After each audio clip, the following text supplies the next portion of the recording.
Frío intenso, un calor opresivo, sequías devastadoras. Los cambios climáticos extremos podrían haber contribuido a la extinción de los neandertales y permitido al moderno Homo sapiens dominar la Tierra. Toda la vida en la Tierra está sujeta al poder del clima.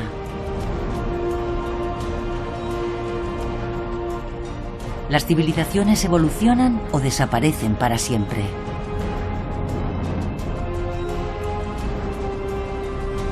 Las condiciones climáticas favorables auspician el nacimiento de los grandes imperios y promueven el comercio, la prosperidad y los logros artísticos.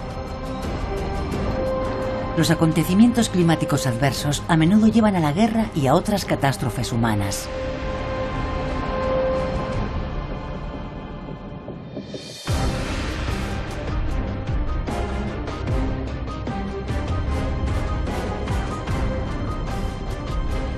Cómo el clima determinó la historia. Segunda parte. La Tierra, justo antes del nacimiento de Cristo. Las estrellas estaban alineadas de manera favorable para la vida en el planeta azul.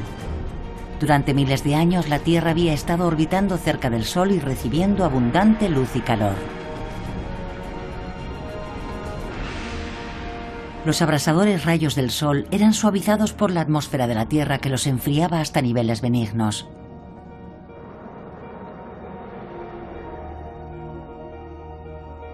Además de mucha luz solar, también había lluvias regulares.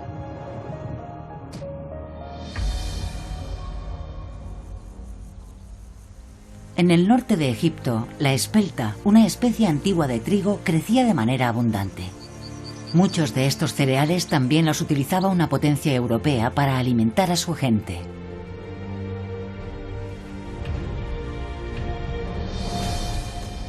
Roma era el centro de un vasto imperio. Es recordada por su lujo decadente, su arquitectura grandiosa y los espléndidos espectáculos que entretenían a su pueblo. Esta extravagancia era posible debido a unas condiciones climáticas favorables. Si nos centramos en el clima y en lo que percibimos como un buen clima, lo que queremos es suficiente agua durante todo el año para garantizar la producción agraria y tener suficiente agua para beber, pero también es necesaria la estabilidad. Lo idóneo es que el tiempo sea el mismo cada año para poder planificar. Los anillos de crecimiento de los robles antiguos le cuentan a los investigadores que alrededor del año 100 a.C. el tiempo era muy estable y las temperaturas iban subiendo poco a poco. La temperatura media era unos 2 grados centígrados más alta que en siglos anteriores. Durante casi 300 años, las condiciones climáticas fueron idóneas para un crecimiento fuerte y estable. El pequeño aumento de la temperatura tuvo un enorme impacto en el hemisferio norte, sobre todo en lo alto de las montañas. Antes de esto, los Alpes habían impedido al Imperio Romano expandirse hacia el norte. Pero las temperaturas más altas provocaron que los glaciares se derritieran, los pasos montañosos ya no estaban cubiertos de hielo y nieve, permitiendo a las tropas romanas un fácil tránsito. Es probable que no sea una coincidencia que el Imperio Romano comenzara a expandirse en regiones como Germania y Britania, al norte de los Alpes. Hay una correlación con el clima. Los romanos aprovecharon la suavidad del clima. Sus tropas cruzaron los Alpes sin esfuerzo y en grandes cantidades. Nada se interpuso en su camino hacia la conquista de Germania.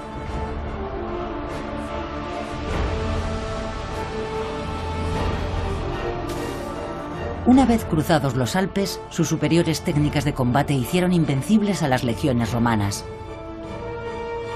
Atacaron región tras región. Las tribus germánicas no tuvieron la menor oportunidad. En el apogeo de su poder, el Imperio Romano se extendía desde Britania hasta el mar Caspio y el Golfo Pérsico, y tenía 50 millones de habitantes. Pero los romanos no fueron los únicos que sacaron provecho del clima. China también estaba experimentando una edad dorada. A lo largo del río Yangtze crecía arroz en abundancia. El invento de los sistemas de irrigación agrícola mejoró las condiciones de vida de la gente, como también el uso de animales de tiro. Tras numerosas campañas militares, Qin Shi Huangdi unió a todos los estados en guerra bajo su mando en el 221 a.C. China se convirtió en un imperio. El emperador chino, como su equivalente romano, seguía una política expansionista. Esto le creó enemigos. El imperio Qin pronto comenzó a trabajar en las fortificaciones conocidas ahora como la Gran Muralla China.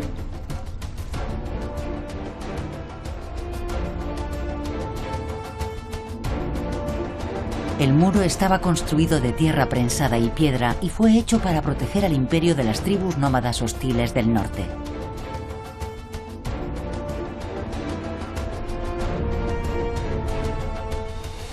Los romanos utilizaban madera para construir los muros que marcaban sus fronteras imperiales. La frontera germánica, que se extendía a lo largo de más de 550 kilómetros, controlaba el flujo del comercio y defendía al imperio de las incursiones enemigas.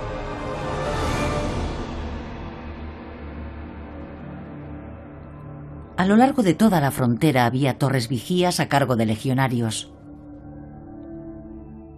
Pero eso no fue suficiente para proteger a Roma de una larga serie de batallas con las tribus germánicas.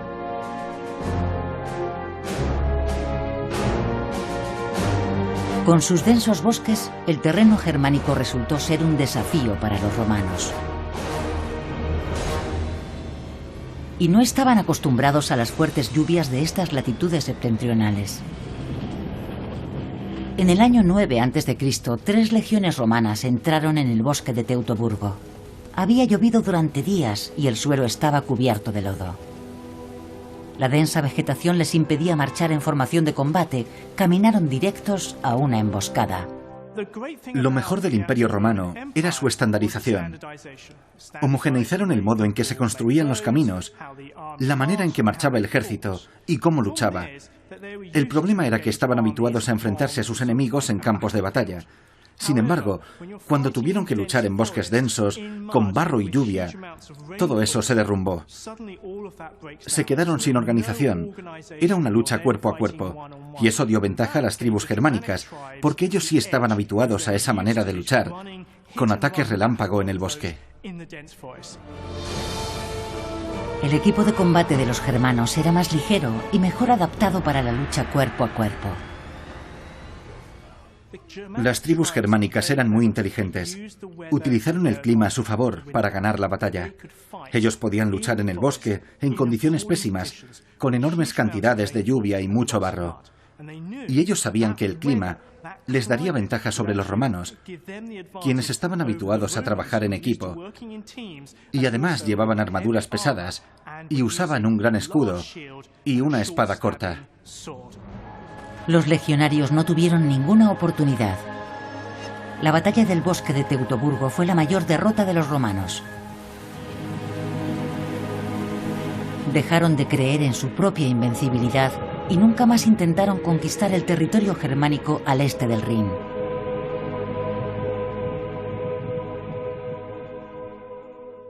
En su apogeo el Imperio Romano era enorme. Le quedaban pocos adversarios a los que derrotar. Pero al final, un enemigo resultó ser demasiado fuerte hasta para ellos. Y ese fue el cambio climático. Las fuerzas astronómicas influyen en el cambio del clima. Estas dependen de la órbita de la Tierra alrededor del Sol, de la inclinación del eje de la Tierra y del nivel de actividad solar. Y todo esto varía. A veces la órbita de la Tierra es casi circular y otras es más elíptica. Un ciclo orbital tarda 100.000 años. Durante un ciclo de 40.000 años, el ángulo del eje de la Tierra también cambia. Estas variaciones provocan cambios regulares en el clima de la Tierra, ya que la intensidad de la radiación solar aumenta y disminuye. En torno a la época del nacimiento de Cristo, la radiación solar es probable que disminuyera. La corriente del Golfo se enfrió y el clima de la Tierra se volvió mucho más frío. Las cosechas se perdieron en todo el norte de África cuando no cayeron las lluvias de verano. Los graneros romanos estaban vacíos. El cambio climático golpeó al imperio en su punto más vulnerable. Si nos fijamos en las dificultades del Imperio Romano, tanto cuando era una república como con los emperadores, lo que más les preocupaba era el alimento. Vemos muchos relatos de revueltas en Roma cuando no había suficiente alimento. Si eres el emperador al mando de un imperio, tienes que recordar una sola cosa: la gente descontenta provoca revoluciones. El pueblo de Roma se rebeló. Para sus gobernantes el momento no pudo haber sido peor. El enorme imperio ya estaba debilitado por la corrupción y la discordia política. Las regiones exteriores del imperio también estaban afectadas. Los inviernos gélidos provocaron el hambre en muchos lugares. Las provincias del norte fueron las más golpeadas.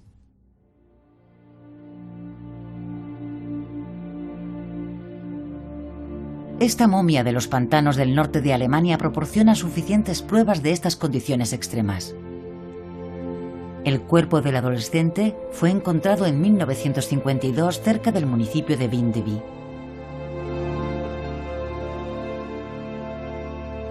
Debido a su constitución ligera, durante mucho tiempo se creyó que el cuerpo pertenecía a una chica, pero un examen reciente de los huesos ha revelado que pertenecían a un chico de 14 años. También nos dice por qué era tan pequeño.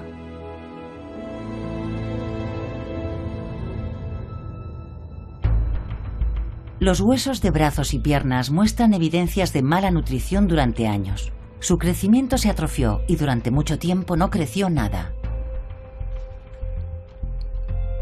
Durante 12 de sus 14 años, el chico sufrió malnutrición severa. Es probable que muchos otros en Germania también pasaran hambre, ya que el clima frío e inestable hizo más hostiles las condiciones de vida.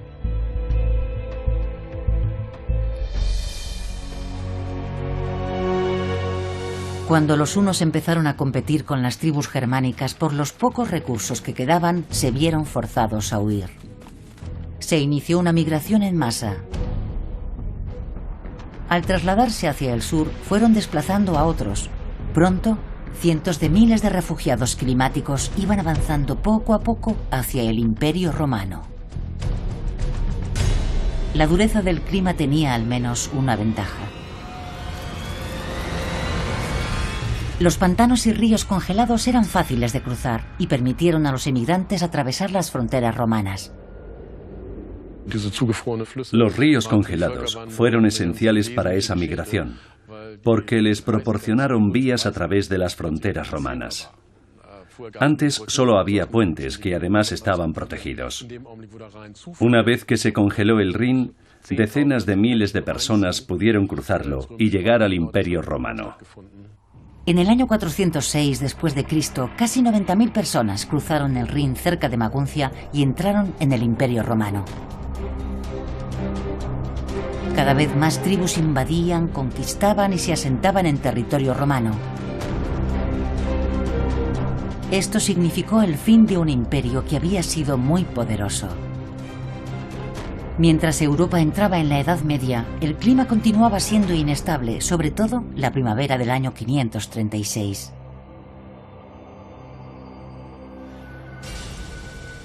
El sol se oscureció de pronto y las temperaturas cayeron. Un erudito bizantino manifestó que el sol emitía luz sin brillo y parecía un eclipse de sol.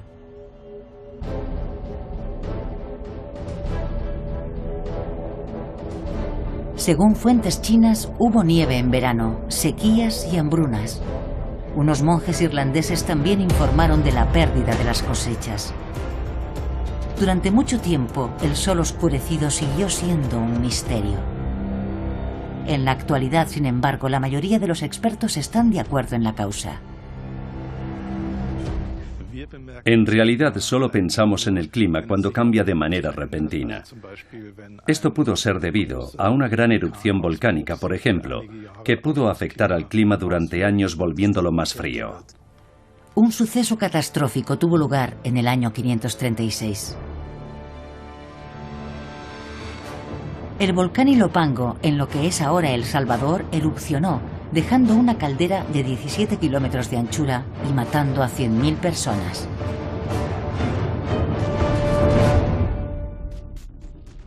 El climatólogo Robert Dahl ve una conexión entre la erupción del Ilopango y el oscurecimiento del sol que se observó en la época.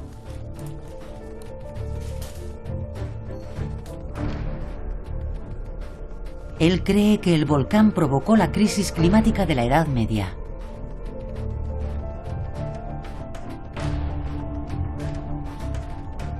El volcán es en esencia el lago. Lo que vemos aquí es un contorno de toda la zona que explosionó cuando este volcán erupcionó hace 1500 años. Las dimensiones del lago sugieren el tamaño de la cámara magmática en el momento de la erupción. Tiene 270 metros de profundidad, con muros de más de 400 metros de altura. Cubre un área total de más de 72 kilómetros cuadrados. La erupción debió de ser inmensa. Las dimensiones de este vasto cráter son una indicación de que el Ilopango podría haber sido uno de los pocos supervolcanes del mundo.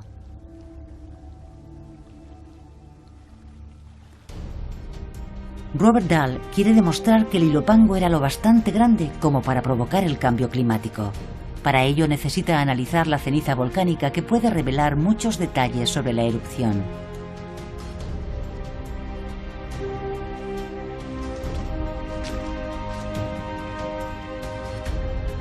La ceniza del Ilopango todavía puede encontrarse alrededor del lago. En algunos lugares forma enormes acantilados.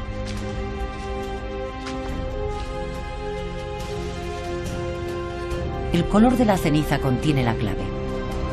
La ceniza del Ilopango es muy clara, un hecho importante según Dahl. Cuanto más clara es la ceniza, más alto es el contenido en sílice. Solo las erupciones de alta intensidad producen cenizas que contienen grandes cantidades de sílice.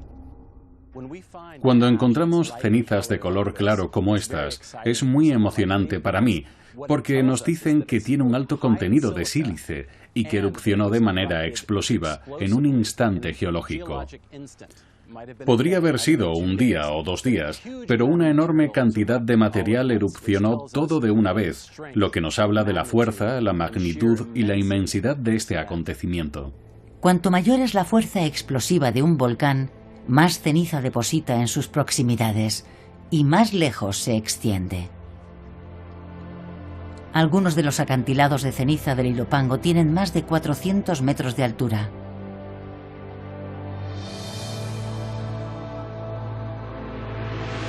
Pero Dahl ha encontrado ceniza del Ilopango mucho más lejos. Formó colinas, ahora invadidas por la selva.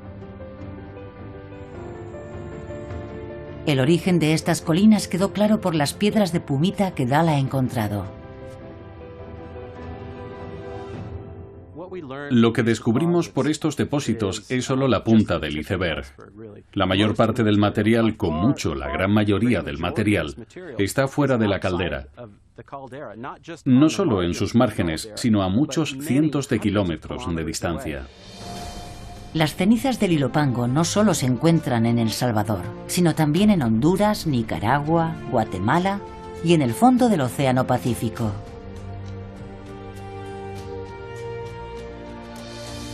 Incluso existen muestras de las capas de hielo del Ártico y del Antártico que contienen ceniza de la erupción del año 536. La cantidad de material que expulsó la erupción del Ilopango fue al menos de 84 kilómetros cúbicos. Una enorme cantidad de rocas fueron lanzadas a la atmósfera de una vez. Parte de ese material habría sido lanzado en ángulo horizontal, pero una gran cantidad habría llegado hasta la capa baja de la atmósfera, la estratosfera. Cuando eso ocurre, el clima se enfría que es exactamente lo que pasó tras la erupción del Ilopango.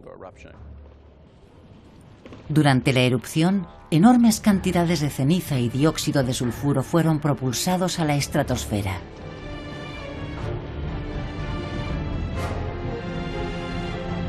Durante meses, esas finas partículas flotaron a una altitud de 25 kilómetros. El Ilopango está situado cerca del Ecuador.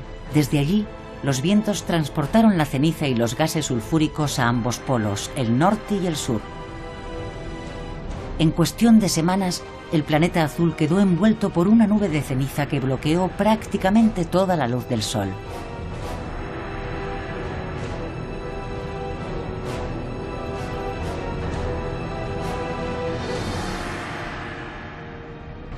Lo que los antiguos cronistas observaron fue un invierno volcánico. Duró 18 meses y convirtió el medio ambiente natural en un lugar mucho más inhóspito. La nube de ceniza no solo bloqueó la luz del sol, sino que también provocó frío y lluvia. Tuvo un efecto devastador en las poblaciones humanas.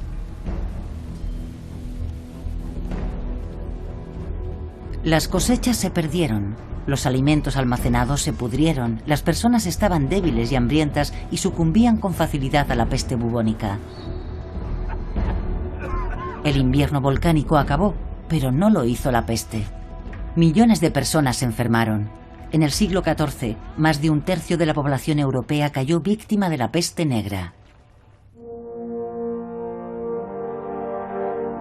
La naturaleza se recuperó con más rapidez que los seres humanos. Tras el invierno volcánico, reclamó su territorio. Solo unas décadas más tarde, densos bosques habían crecido a lo largo de vastas extensiones de Europa. Estos bosques eran parajes salvajes donde la gente solo se aventuraba para que pastara el ganado o para recoger madera.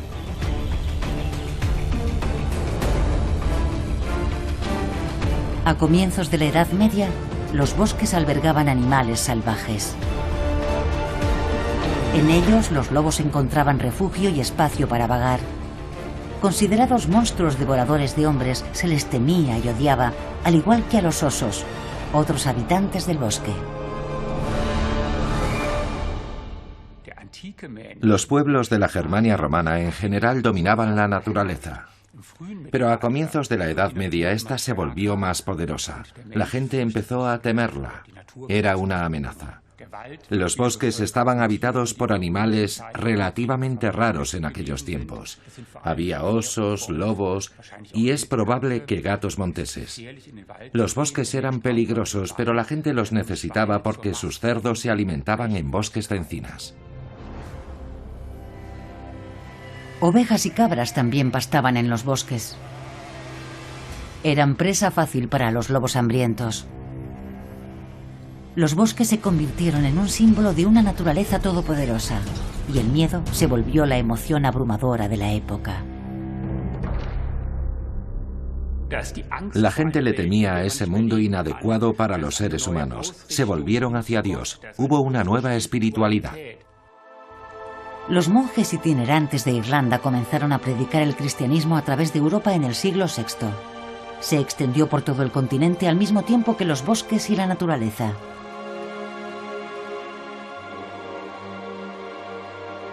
El bautismo daba a los creyentes la promesa de un Dios misericordioso que salvaría sus almas inmortales.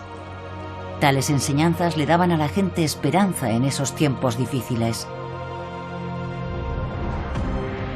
En China se consolidó el budismo.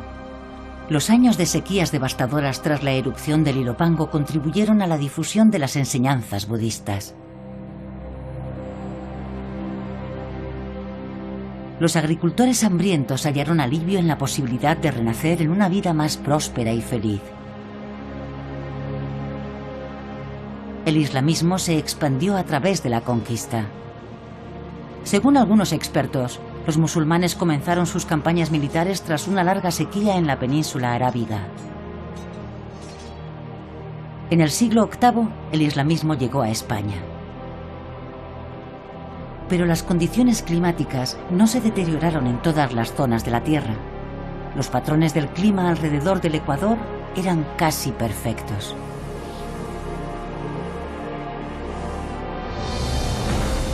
Las lluvias monzónicas regulares empapaban el fértil suelo. Estas condiciones idóneas provocaron el surgimiento de reinos prósperos y poderosos. En América Central, los mayas construyeron nuevas ciudades. Muchas de ellas albergaban más de 10.000 personas.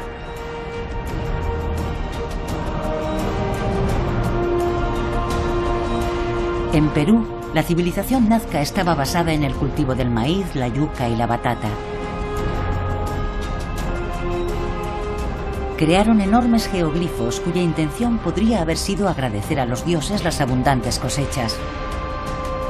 Entonces, las lluvias monzónicas cesaron y los campos se convirtieron en desiertos. Los habitantes de Nazca dibujaron imágenes aún mayores en la tierra, quizá con la esperanza de apaciguar a los dioses. Otros lugares también se volvieron más secos. Los mayas también sintieron los efectos de un cambio climático. Alrededor del 900 después de Cristo abandonaron sus grandes ciudades. La prolongada sequía amenazó su cultura. Los habitantes de Nazca también lucharon por sobrevivir. Se especula que se convirtieron en refugiados climáticos trasladándose a zonas más altas de los Andes. Los astrónomos ahora tienen una explicación de por qué el clima se volvió tan cálido y seco en esta época.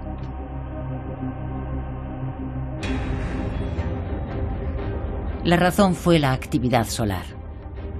El Sol produce sin cesar enormes cantidades de energía que son liberadas en su superficie en forma de llamaradas solares y tormentas geomagnéticas. Esta energía cálida afecta a la cantidad de radiación que alcanza la Tierra. Una radiación que es fuerte algunas veces y otras más débil. Esto es debido a que la actividad solar siempre está fluctuando.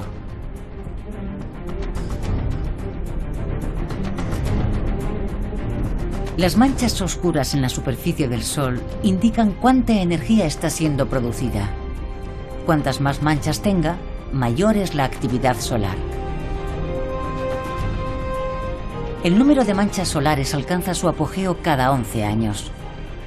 Este pico se produjo en el 800 después de Cristo. La actividad solar estaba en niveles máximos y la radiación era particularmente intensa. La Tierra comenzó a calentarse. El Atlántico Norte, que había estado cubierto de sólidas capas de hielo, se volvió navegable durante todo el año. Se inició un deshielo desde el Ártico hasta el continente europeo, abriendo el camino a los invasores provenientes del mar. Los vikingos alcanzaron Gran Bretaña a finales del siglo VIII. Venían a saquear. Con su ataque al priorato de Lindisfarne, en el norte de Inglaterra, los vikingos entraron a formar parte de la historia. Pronto toda Europa comenzó a temerlos por ser unos ladrones sedientos de sangre. Pero los vikingos también fueron pioneros y exploradores. El clima suave les permitió navegar hacia el oeste a través del Atlántico Norte. Cuando los vikingos salieron a explorar, aprovecharon el periodo medieval cálido. Y durante este periodo cálido, la corriente del Golfo llegaba mucho más al norte y daba mucho más calor a Europa occidental, pero también permitió la retirada del mar de hielo. La capa de hielo, que por lo general llegaba al menos hasta Islandia durante el invierno, estaba mucho más al norte, lo que permitió a los vikingos no solo navegar alrededor del Mediterráneo e intercambiar mercancías con las civilizaciones que vivían allí, sino que también alentó la exploración del resto del mundo.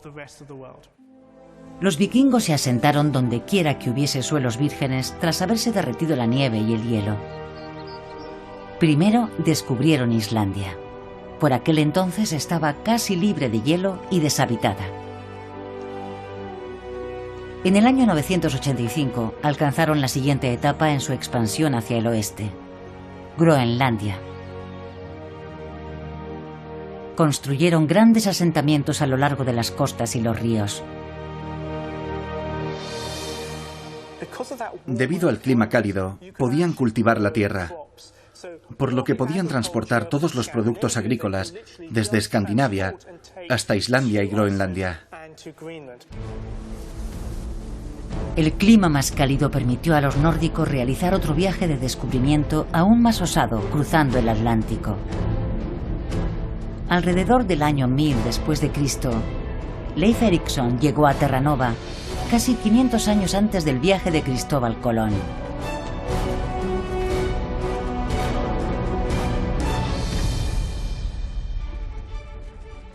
Mientras tanto, las temperaturas en Europa continuaban subiendo, ya que seguía aumentando la actividad solar.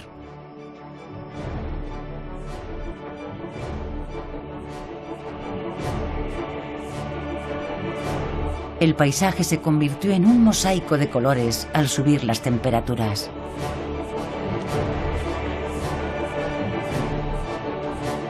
Los bosques comenzaron a crecer en altitudes superiores a los 2000 metros.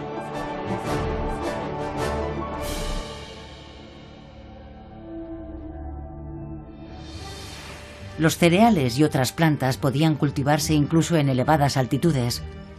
Los años oscuros de privaciones y hambre habían terminado. Las condiciones para la agricultura eran mejores de lo que lo habían sido durante siglos. Los agricultores empezaron a usar nuevas tecnologías para aumentar la producción.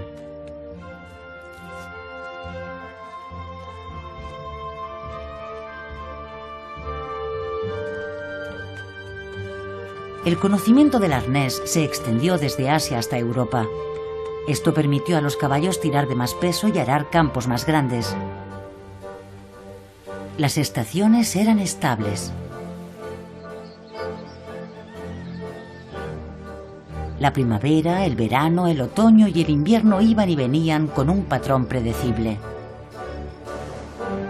Los primeros meteorólogos fueron refranes populares basados en las observaciones de las estaciones por parte de los agricultores. El cambio constante no es bueno. Con patrones climáticos anuales estables, la gente puede planificar con anticipación y avanzar. La agricultura se hizo más intensiva. Un campo se dejaba en barbecho. Otro era utilizado para legumbres y otro para cereales.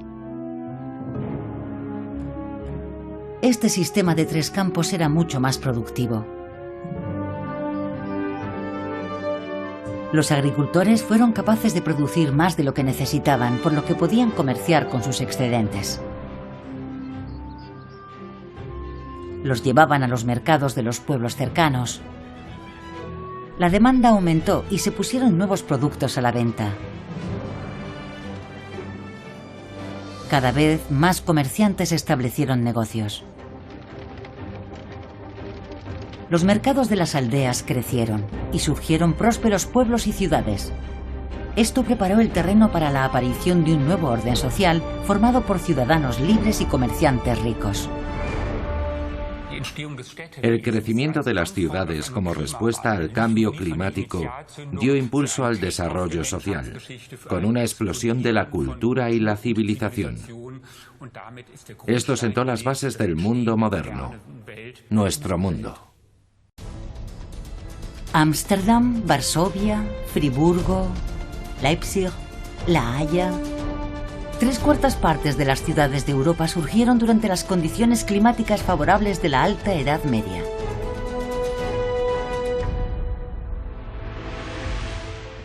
Venecia, con su imperio colonial y una vasta red comercial, abastecía a Europa de productos que procedían de muchas tierras extranjeras. No pasó mucho tiempo hasta que Europa occidental comenzó a usar monedas. Las primeras se valoraban por su peso y más tarde se introdujo el denario de plata.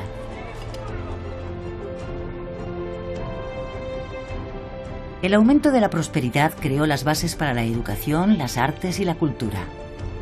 Se fundaron las primeras universidades de Europa en Bolonia, París y Oxford. El clima moderado inspiró un nuevo estilo arquitectónico. Las iglesias góticas tenían grandes ventanales para dejar entrar al sol.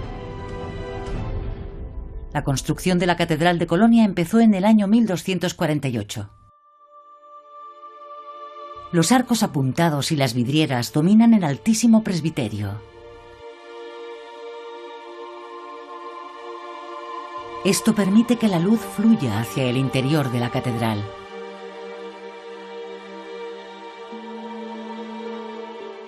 Este extraordinario edificio es la manifestación de una sociedad optimista. Ya en el año 1250 se habían establecido reinos por toda Europa.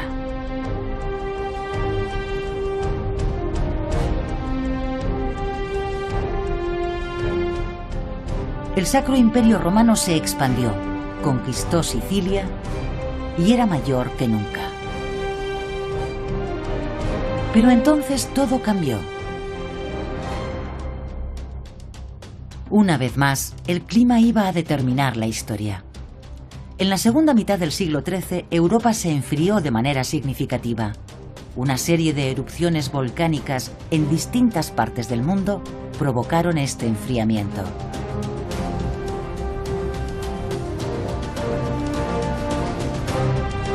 La mayoría de ellas se localizaban a lo largo del mayor cinturón de volcanes del mundo, el Cinturón de Fuego del Pacífico. El primero en erupcionar en el año 1257 fue el volcán Samalas en Indonesia. Luego fue el monte Etna en Sicilia. En 1453, el volcán Kubae en Vanuatu explosionó con violencia. Por último, el volcán Laki en Islandia erupcionó sin cesar durante 8 meses. Se calcula que fue una de las erupciones más letales de la historia.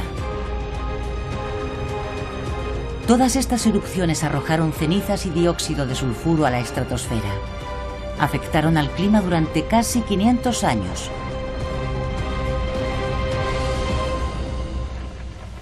A mediados del siglo XIII se marca el inicio del periodo de frío más largo desde el final de la Edad de Hielo, más de 10.000 años antes.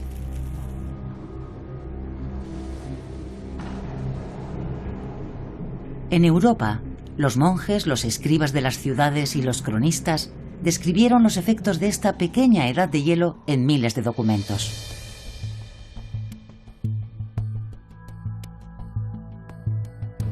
El climatólogo Rüdiger Glaser ha estudiado estas fuentes históricas. Describen de manera vívida las devastadoras consecuencias de los periodos de frío extremo, además de otros desastres naturales.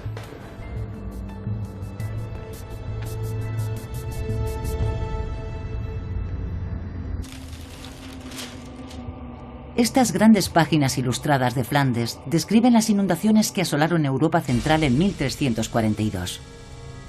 Miles de personas murieron en lo que se conoce como la inundación del Día de María Magdalena.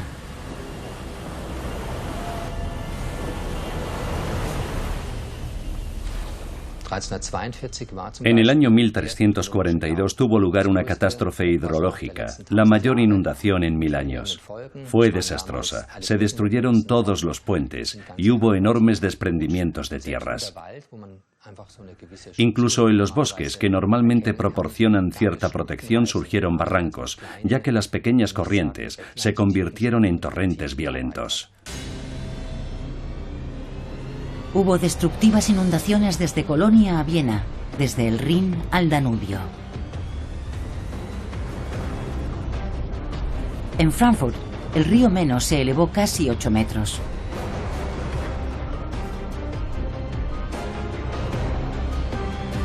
Solo a lo largo del Danubio se ahogaron más de 6.000 personas.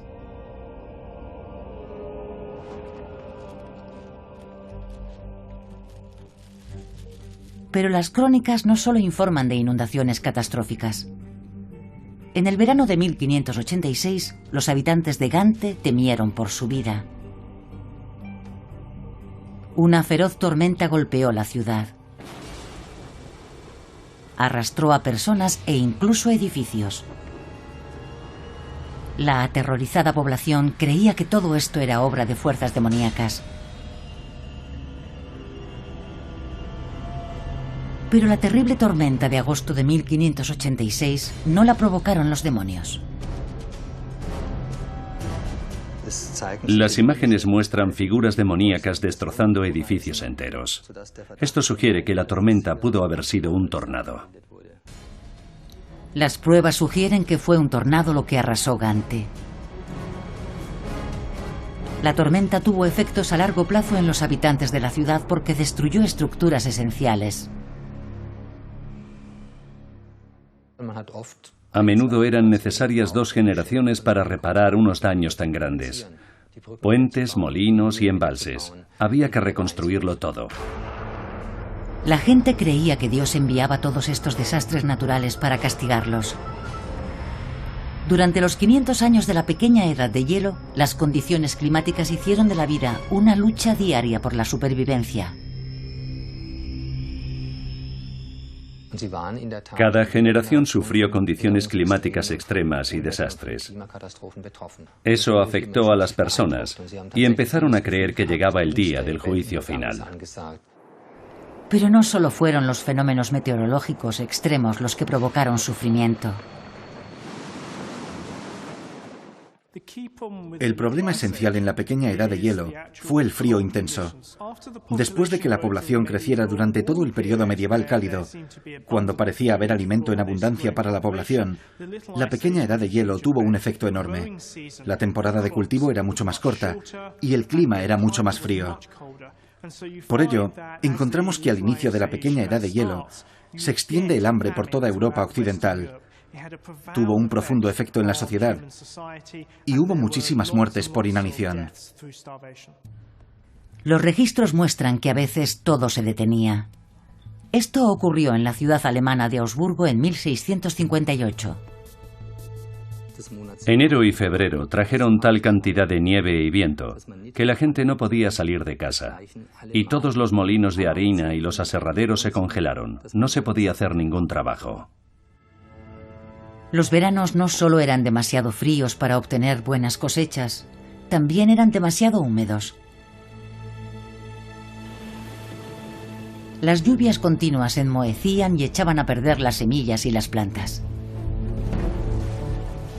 El hambre mató a muchas personas y debilitó a aquellas que sobrevivieron. Cuando la peste volvió, sucumbieron rápido. La población de Europa, que se había disparado durante la Alta Edad Media, disminuyó en 1/3 en solo un siglo. La gente desesperada buscaba una explicación para su sufrimiento.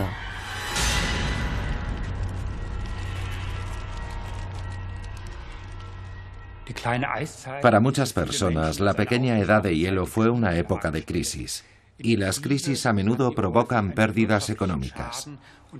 Si la gente sufre pérdidas económicas sin saber por qué, buscan culpables. No es ninguna coincidencia que durante la pequeña edad de hielo aumentara la caza de brujas. De hecho, existe una relación causal con el cambio climático.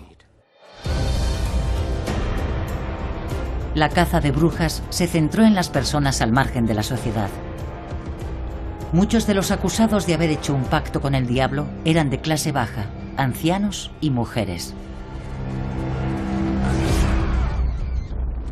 Sabemos por los registros que en las torturas a las víctimas se les preguntaba cómo provocaban el mal tiempo, cómo generaban el granizo que destruía las viñas y cómo causaban las inundaciones y tormentas.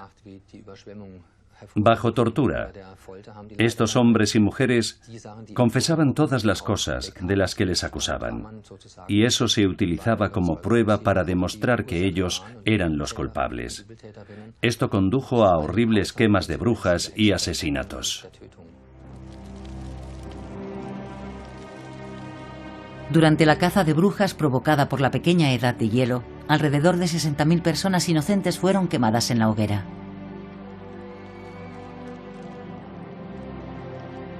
Pero el clima no cambió. Las temperaturas continuaron bajando. Los glaciares avanzaban por todo Norteamérica y Europa.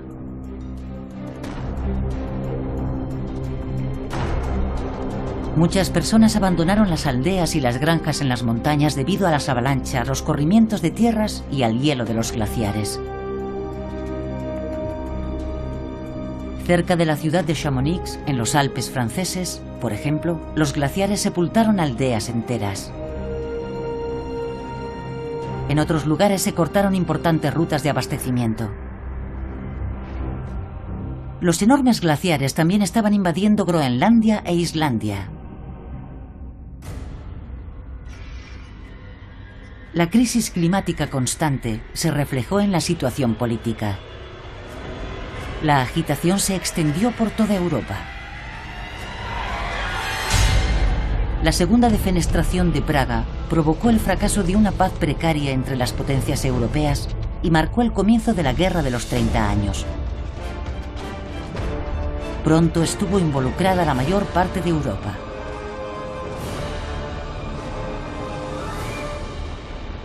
La guerra se libró en su mayor parte dentro del Sacro Imperio Romano. En algunos lugares murieron más de 2/3 de la población, y no solo en los campos de batalla. La mayoría de las víctimas fueron civiles. ¿Cómo murieron? Si observamos las armas de la época, las pistolas y los mosquetes de los soldados eran a menudo más peligrosos para los que disparaban que sus enemigos. El enorme número de víctimas durante aquella guerra, en su mayoría puede atribuirse a epidemias y enfermedades. Hubo epidemias de la peste, el tifus y la viruela, que se combinaban con otras enfermedades, como los resfriados. Estas fueron las causas que provocaron la muerte de la mitad de la población en algunas ciudades. No fue la guerra la que provocó estas muertes, sino las condiciones climáticas adversas durante aquellos años. En Francia, el clima frío y húmedo provocó que las cosechas se perdieran repetidamente. En París se disparó el precio del pan y otros alimentos básicos. La situación pronto se agravó. No había abastecimientos fiables, las hambrunas eran regulares y la expectativa de vida se redujo de manera significativa. Los bien alimentados miembros de la aristocracia estaban muy alejados de las preocupaciones de su pueblo.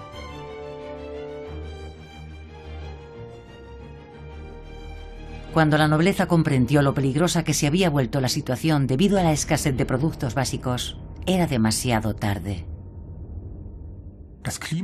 Para los sistemas políticos e incluso para gobernantes individuales, el clima puede ser un desafío enorme. Cuando se pierden las cosechas a causa de unas condiciones climáticas difíciles, el pueblo pierde la fe en sus gobernantes y provoca revoluciones. Esa fue la amarga experiencia de la realeza francesa en 1789. El 14 de julio de 1789, París alcanzó el punto crítico. Ciudadanos armados entraron en la Bastilla. Los guardias fueron obligados a capitular. El ataque marcó el inicio de la Revolución Francesa. Y en los años siguientes, la familia real y muchos otros miembros de la nobleza fueron ejecutados en la guillotina. El pueblo francés derrocó a la monarquía y la democracia volvió a Europa por primera vez en 2000 años. Un eslogan de la Revolución Francesa, libertad, igualdad y fraternidad, es ahora el lema nacional de Francia.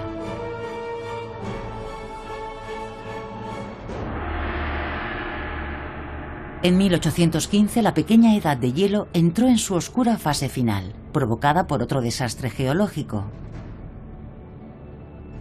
El monte Tambora en Indonesia erupcionó. La enorme explosión expulsó casi el doble del material que Lilopango en el año 536, incluidas vastas nubes de ceniza que permanecieron en la atmósfera durante meses. Una gran parte de ese material fue directa hacia la atmósfera superior. Esa ceniza envolvió el globo con una capa de polvo. Y esa capa de polvo reflejaba la radiación del Sol de tal manera que provocó un enfriamiento climático. 1816 fue un año sin verano en todo el planeta. Las heladas y la nieve causaron la pérdida de las cosechas y unas hambrunas desastrosas en Europa. En Alemania, el hambre provocó la primera de las 3 grandes oleadas migratorias del siglo XIX. Miles de personas abandonaron Hamburgo y cruzaron el Atlántico hacia Norteamérica. Luego, las temperaturas se suavizaron. Hacia 1850 comenzó otra vez una fase cálida, con temperaturas estables y moderadas, determinando nuestro clima desde entonces. Justo antes de que comenzara este periodo cálido, los seres humanos emprendieron una serie de cambios tecnológicos y sociales espectaculares. La revolución industrial inició la era de las máquinas. Desde entonces, el progreso tecnológico ha traído prosperidad a las naciones industrializadas, pero también ha provocado cambios climáticos sin precedentes, inducidos por el hombre de una forma alarmante. Los desastres naturales son el modo en que la naturaleza hace sonar la alarma. Nuestro planeta se ha calentado y está luchando para hacer frente al calentamiento global. Durante algún tiempo, los científicos han estado pidiéndonos que reconociéramos estas señales y cambiáramos el rumbo. Estamos en un momento en el que podemos decidir qué tipo de clima queremos tener en el futuro. Si nosotros como colectivo, todas las naciones, reducimos el cambio climático, sería algo extraordinario. Significaría que, por primera vez, en lugar de controlarnos el clima a nosotros, nuestra sociedad global va a controlar y se va a asegurar de que haya un clima estable para todas las generaciones futuras. Todo cambio climático afecta a la vida en la Tierra. El clima determina la historia. Siempre lo ha hecho y siempre lo hará.